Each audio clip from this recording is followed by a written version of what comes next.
Assalamualaikum warahmatullahi wabarakatuh. Yang terhormat Bapak Muhammad Anwar Fatoni selaku pembimbing pada mata kuliah pengantar ekonomi mikro. Pada hari ini kami akan menyampaikan tentang Production and the Theory of Supply. Perkenalkan, nama saya Aulia Rama Safira dengan NIM 2010116042. Nama saya Isa Amir Hidayat dengan NIM 2010116063. Nama saya Faiz Julian Aubinapta, NIM 2010116080. Saya Omar Abdullah Fauzi dengan NIM 2010116048. Saya Rifki Radin dengan NIM 2010116068. Hal yang akan dibahas pada hari ini ada 8 materi, yaitu langsung yang pertama,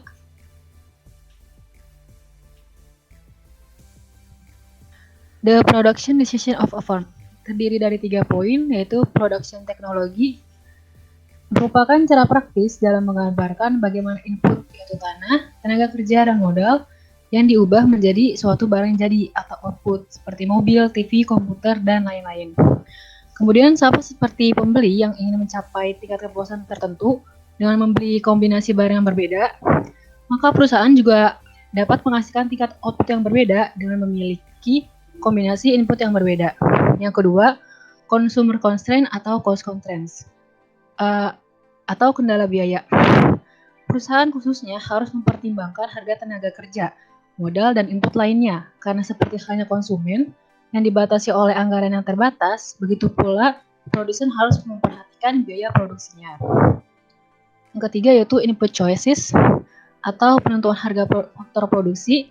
Perusahaan harus memiliki jumlah input yang akan digunakan dalam produksi setiap unit. Sekali lagi, itu seperti konsumen yang memperhitungkan harga produk yang berbeda sebelum mereka membelinya. Begitu pula produsen harus memperhitungkan harga input yang berbeda untuk sebelum melakukan produksi suatu barang agar dapat menentukan harga input yang meningkat yang menyebabkan output atau harga produk akhir juga akan meningkat sehingga menyebabkan turunnya permintaan permintaan terhadap produk tersebut. Lanjut. Yang kedua ada inputs and production function yang terdiri dari 2 poin, yaitu tentang pengertian dan production function dan fungsi produksi yang mencerminkan perilaku muslim. Pengertian inputs dan production function. Input atau faktor produksi adalah sumber daya seperti tenaga kerja, modal, dan bahan baku yang digabungkan untuk menghasilkan suatu barang jadi. Production function adalah representasi matematis yang digunakan untuk menunjukkan jumlah output maksimum yang dapat diperoleh sesuai dengan jumlah input yang digunakan oleh suatu perusahaan dengan menggunakan rumus Q sama dengan F dikali L, K. Q yaitu quantity of output atau jumlah pengeluaran barang yang diproduksi, L quantity of labor use atau jumlah tenaga kerja yang digunakan, dan K quantity of capital employed atau jumlah modal yang digunakan. Yang kedua, fungsi produksi yang mencerminkan perilaku muslim. Menurut Muhammad Abdul Manan pada tahun 1992, perilaku produksi tidak hanya menyandarkan pada kondisi permintaan pasar, melainkan juga berdasarkan kemaslahatan atau kesejahteraan umat. Hal ini juga didukung oleh Ahmed Wali pada tahun 1992 yang menyatakan bahwa fungsi kepuasan perusahaan tidak hanya dipengaruhi oleh variabel keuntungan, tetapi juga dipengaruhi oleh pengeluaran yang bersifat charity atau good deeds atau amal. Sehingga fungsi utilitasnya dari pengusaha muslim dapat digambarkan sebagai berikut, yaitu U maksimal sama dengan U dikali F, G, dengan F yaitu tingkat keuntungan dan G tingkat pengeluaran untuk good deeds atau charity.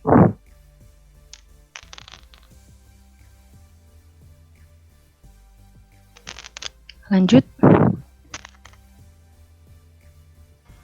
Selanjutnya, the cost of production and cost management. Biaya produksi ini pengorbanan untuk menghasilkan sesuatu baik yang terwujud maupun yang bukan. Biaya produksi yang dikeluarkan setiap perusahaan dapat dibedakan dalam 2 jenis, yaitu biaya eksplisit, semua pengeluaran untuk memperoleh faktor-faktor produksi dan input lain, yang dibayar melalui pasaran. Biaya tersembunyi yang kedua, pembayaran untuk keahlian keusahaan produsen tersebut modalnya tersendiri yang digunakan dalam perusahaan dan bangunan perusahaan yang dimiliki, dan juga ada macam-macam biaya produksi, biaya administrasi, biaya pasaran, biaya keuangan. Selanjutnya ada minimalisasi biaya. Perilaku bahwa perusahaan akan berusaha untuk membeli sejumlah barang dengan biaya yang paling rendah. Fleksibilitas produksi, produsen memiliki fleksibilitas atas semua aspek produksi. Berapa banyak pekerja yang harus dikerjakan, seberapa besar pabrik yang akan dimiliki, teknologi apa yang digunakan, dan sebagainya.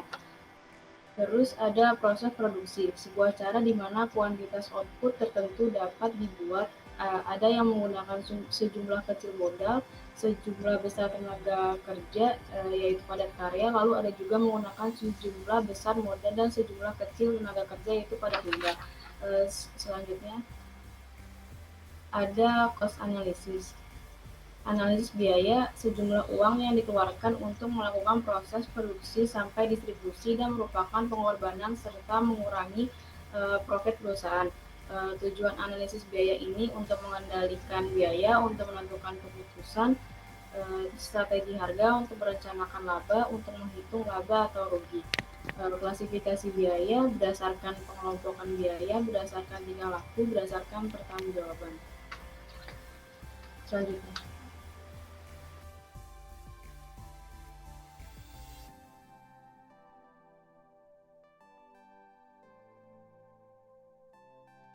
Selanjutnya ada the theory of supply. Secara umum, perbedaan teori konvensional dan Islami sangatlah tidak banyak mengenai penawaran. Hanya saja yang menjadi perbedaan adalah dalam segi landasan filosofi dan moralitas yang berdasarkan sudut pandang Islam. Aturan etika dan moral yang membatasi kegiatan produksi akan mempengaruhi terhadap penawaran barang dan jasa. Sebagai contohnya, suatu proses produksi yang menghasilkan polusi, maka biaya lingkungan dan sosial akan terhitung ke dalam ongkos produksi, sehingga ongkos meningkat dan penawaran akan menurun. Selanjutnya.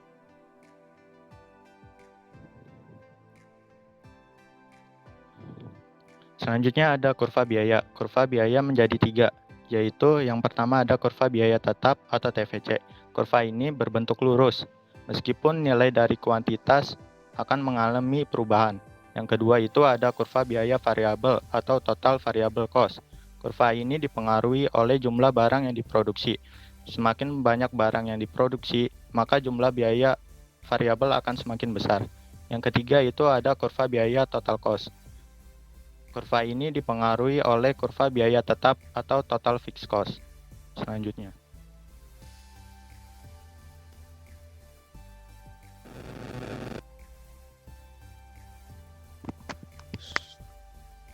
Surplus produsen terjadi karena beberapa faktor produksi lebih produktif daripada yang lain, seperti tanah subur di pertanian atau lokasi strategis di kota. Jika sumber daya ini lebih produktif dari waktu ke waktu, sumber daya tersebut lebih bernilai baik dan harus memiliki harga pasar yang lebih. Penurunan harga jual akan menyebabkan surplus produsen menurun. Sebaliknya, kenaikan harga akan meningkatkan surplus dan memberikan insentif untuk menghasilkan lebih baik barang. Lanjut.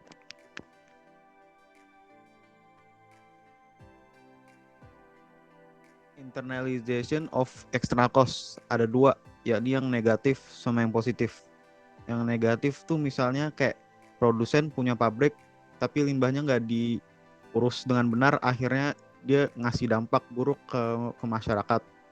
Kalau yang positif, produsen yang punya pabrik dia ngurus limbahnya benar, jadi nggak ngasih dampak buruk ke masyarakat. Lanjut.